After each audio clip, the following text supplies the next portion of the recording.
Hey everybody, my name's Ardis. If you don't know me, I'm the CEO at Santee Electric Cooperative, and we thought we'd record a video in the aftermath of Hurricane Ian while all of this is fresh on our minds to kind of give everybody an idea of what we dealt with over this past weekend and maybe some thoughts to carry forward for the next storm, because we do know that we live on the coast of South Carolina and we're gonna see another one eventually. So we always learn a lot from these storms, and I want to share some of this information with you. Before I start any of that, though, I want to make sure that I thank Santee Electric's employees. It's a tremendous effort to go forward and deal with a storm like this, and they really did a great job.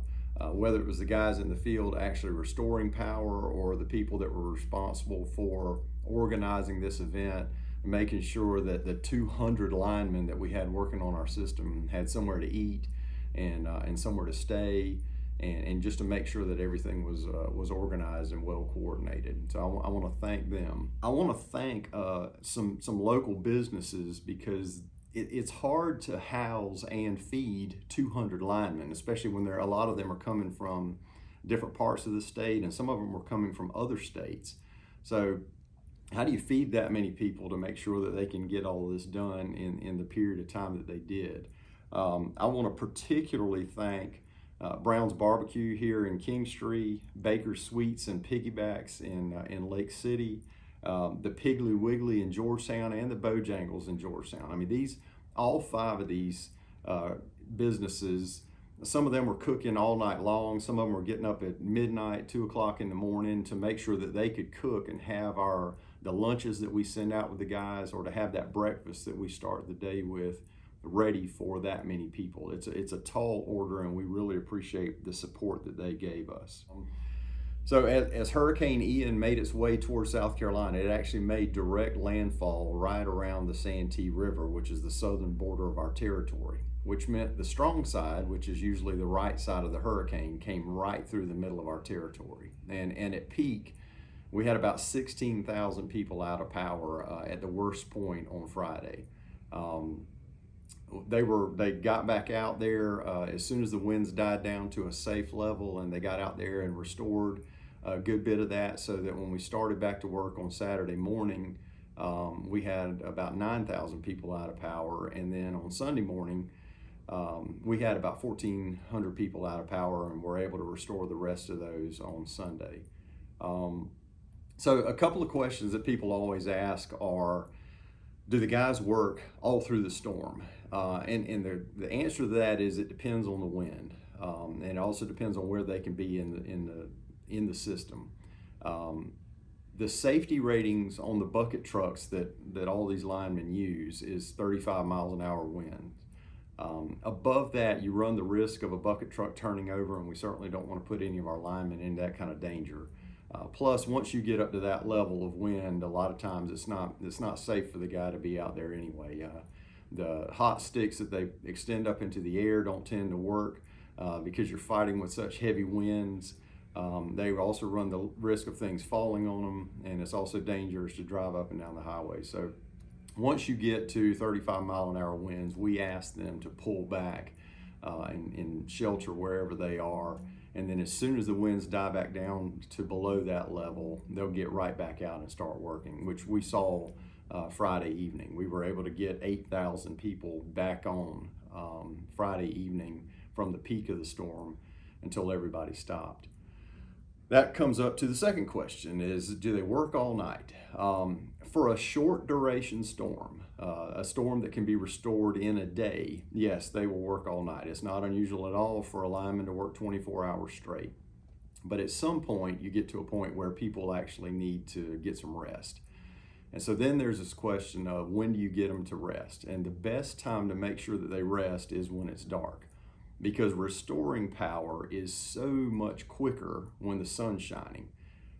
It's so much easier to diagnose a problem, to fix a problem, whenever you've got daylight. So we always try to make the guys stop around 9 or 10 o'clock each night, and then we're going to have them in the office trying to feed them breakfast, at 5 or 6 o'clock in the morning, so that they can be out on the job site the next morning as the sun's coming up, because we want to make the most of the daylight hours. So yeah, anytime it's going to be a a 2 or 3 or longer day outage, we're going to make them stop so that they can sleep while it's dark and make the most of the daylight hours.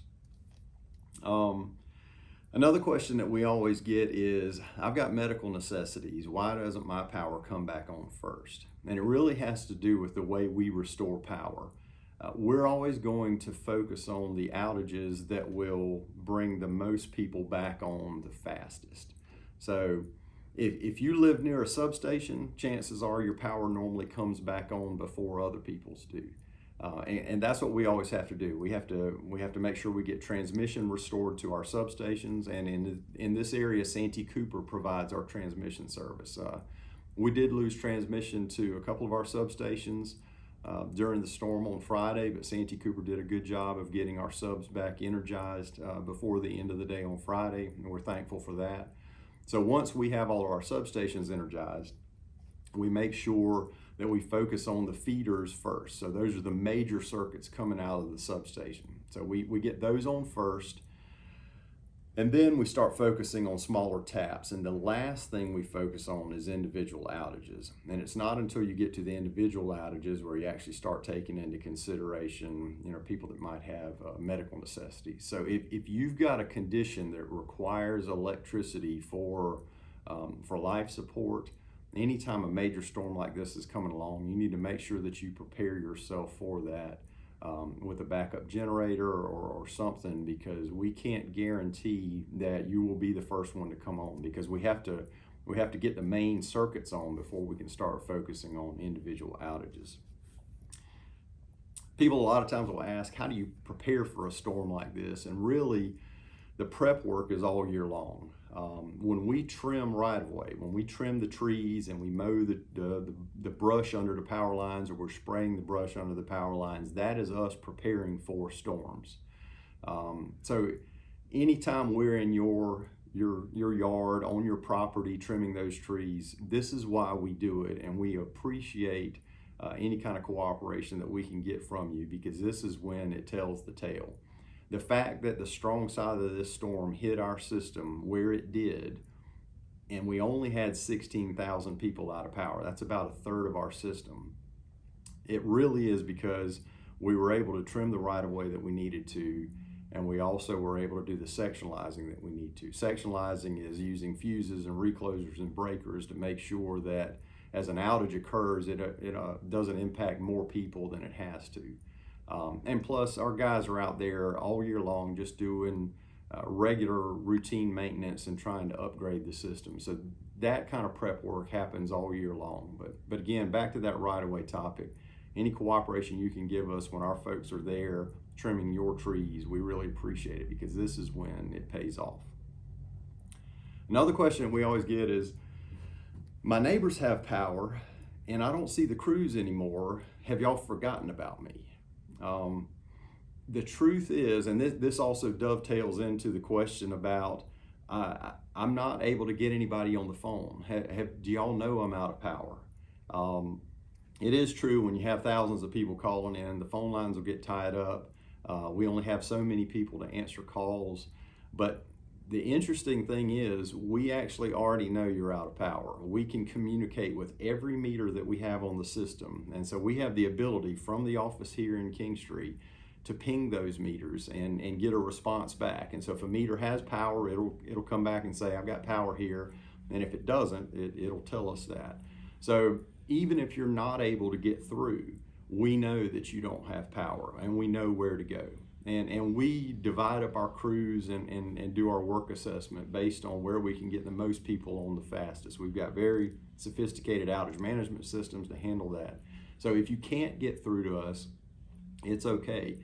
If your neighbor has power and you don't, it could be that two feeders happen to come down the same road. It could just be that you're part of a smaller outage that was part of the bigger outage. But trust me, you have not been forgotten. We won't leave anybody off. That's not how it works.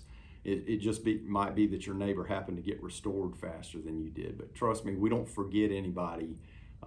We know which meters are not communicating, which are. Now, if you happen to have a hazard that's in your yard, a low line or something like that, we do appreciate you calling in and letting us know that. And if you can't, get a live person, leave a recording. We listen to all of those recordings, and we take those notes into consideration and make sure we share that with the guys on the field, in the field. Another question that we get, or sometimes we don't get this question, people want to know, what can I do about my generator? Lots of people, especially with an extended outage, want to crank up a generator, and that's fine. The safest way to use your generator to help you is to just plug extension cords into your generator. If you need to run your freezer or your refrigerator, you want to run some lights, if you've got a way to do that with extension cords, that's the safest way for you and for us. Now, if you've already got a whole house generator, then I'm sure that was installed by a professional and the automatic transfer switch has already been put in place. The danger that we run into, though, is when homeowners that might not necessarily have the skills or the knowledge to protect the folks when they connect their generator through their main breaker, that's when they put themselves in danger, they put their generator in danger, and they also put our linemen in danger, because that power can flow backwards through our meter, through our transformer, and create lethal voltage at the power lines. So if you are not absolutely certain you know how to connect a generator through your breaker system, I would advise that you don't do that, because when we restore the power, it can damage your generator, but you can also put our linemen in danger. So again, leave that to the professionals. Otherwise, just plug some extension cords in if at all possible. One other question that we get a lot is, when I call in, no one can tell me when my power is going to be turned back on. The truth is, when you've got 200 different people out working in the system, it's impossible to know exactly what the conditions are in all of those 200 different locations at one time. The guy on the scene probably knows when he can get that individual outage on, but that kind of information doesn't always come all the way back to the office. And they don't know until they arrive on the scene. You know, sometimes it's a matter of just taking a limb off of a line and then they refuse the tap and the power can come back on. In other cases, they might find spans of power lines that are down and broken poles. That takes a lot longer to restore, and you don't know until you actually have somebody who can put eyes on that. So the crew on the scene does know what it's going to take to get the power on in that location. But that does not mean that I'm encouraging you to approach the crew in the field. As a matter of fact, I don't want you to do that for two reasons. Number one, their job is to restore power, not answer customer service questions. If you are making them answer your questions, you're just holding up the restoration process. And number two, it is dangerous to enter our work sites. Please, under no circumstances, should you approach a Santee Electric crew while they're on the job site. So those are just a few of the questions that we wanted to answer. Thank you all for your patience during this storm. Be careful out there, and I hope everybody has a great October. Thanks.